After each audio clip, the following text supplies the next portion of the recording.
Hello class, this is Tremaine Watson regarding my persuasive speech on why the government needs to monitor more of the welfare recipients. Many recipients are abusing and misusing the system for what it was created for. Hello fellow taxpayers, I come today to speak to you all regarding the lack of monitoring welfare recipients. I am sick and tired of being sick and tired. It seems like the government allows for the ones who don't really need assistance receives it. There are many people in the world who could really use the assistance to make everyday ends meet, but are denied due to the state's limitations. I am speaking from my personal experience with the government.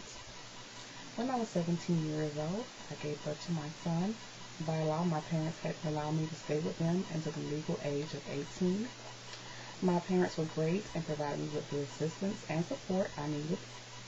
At the age of 18, I felt like a woman and her child needed their own place. I moved out into a decent 2-bedroom apartment. I was making pretty good at my job, which I had been there for almost 2 years. Well, as with all jobs, the business changes. The money I was used to making decreased drastically from $900 a paycheck to $500 because our hours decreased from 38 hours a week to barely 25. Now let's do some math. My apartment was $529 a month, car note was $238 a month, and utilities and groceries are all about $200 a month.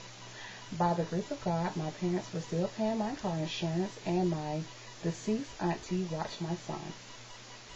How was I going to make it? My whole check is gone. I went to the apartment complex office and spoke with them, and they referred me to HUD, which is also known as the Housing Urban Development. I made an appointment down there to see what they could offer me. After waiting in the office for about 3 hours to be denied due to my income exceeding $1,000 per month before taxes, I was totally upset. I thought back to myself. I have a friend in the same apartment complex whose rent is less than mine for the same apartment. Well, that is not the kicker. She is married and has one child as well. I called her and she told me that she applied for HUD. She used her maiden name and her husband is not on the lease. Okay, now I get it.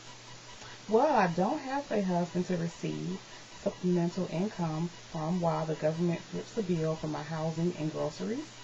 Then I started looking around at other people in the apartment complex. Some of the tenants had their overage children living there who were bringing in income, but they were not on the lease. So their income was not taken into consideration. Now on to the food stamps. As we used to know it, it is now on a debit card. I'm in the grocery store picking my items wisely because I have to get the best deal. When I approach the line to check out, I see a lady with her 3 kids and a man. She has 2 grocery carts filled to the top. As I am patiently waiting for her to load her groceries on the belt, I see steaks, crab legs, shrimp, and other very expensive items. I thought to myself, she must have hit the lottery because her total had to exceed $300. When her total came up, it was close to $500. My eyes were in disbelief because the most I ever spent in the store at one time was $200.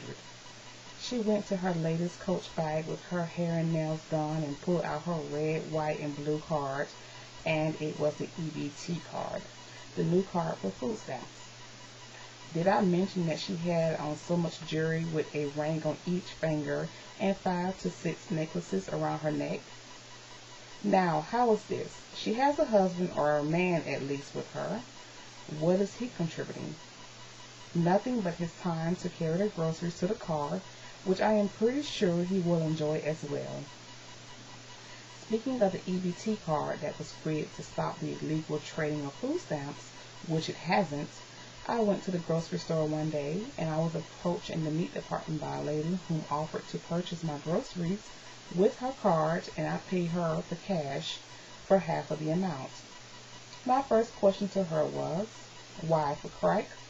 She gave me a long story about how she receives $700 a month in food stamps but she needed cash to purchase personal items for herself, and food stamps did not cover them. I was hesitant, so I walked away, but my friend who was with me took her up on the offer. I guess the amount my friend traded her wasn't enough because she was still approaching other shoppers. With 5% of the United States population on welfare and a total of 13% of the federal budget claimed to welfare, every person should do their part for their country. There are many companies that are hiring at this time. They may not be the ideal job, but it is a job that will help the welfare recipients regain their independency. Many of them would rather sit home and do nothing but wait for the first or third of the month when their checks arrive and food stamp deposits are made. Now, before I jump the gun, there are some recipients who are making money, but it's under the table. I know someone personally who is a hairdresser, but she does not work in a salon or claim the income on her taxes. Her clients come to her house for an underpriced hairstyle. The money that she makes from that job goes to her latest style clothes, shoes, and handbags, while us as taxpayers allow her to continue to live in a nice home with a nice car, which the boyfriend who stays there unbeknownst to the government pays for, and kitchen stocked with groceries. We are heading for a recession in some of our personal lives as well with the government. Every able body needs to contribute towards bringing this country back to the economic status we once knew.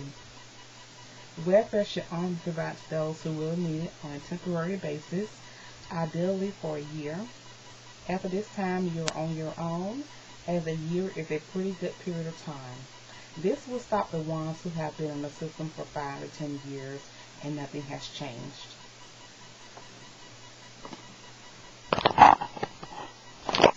Thank you and have a great day.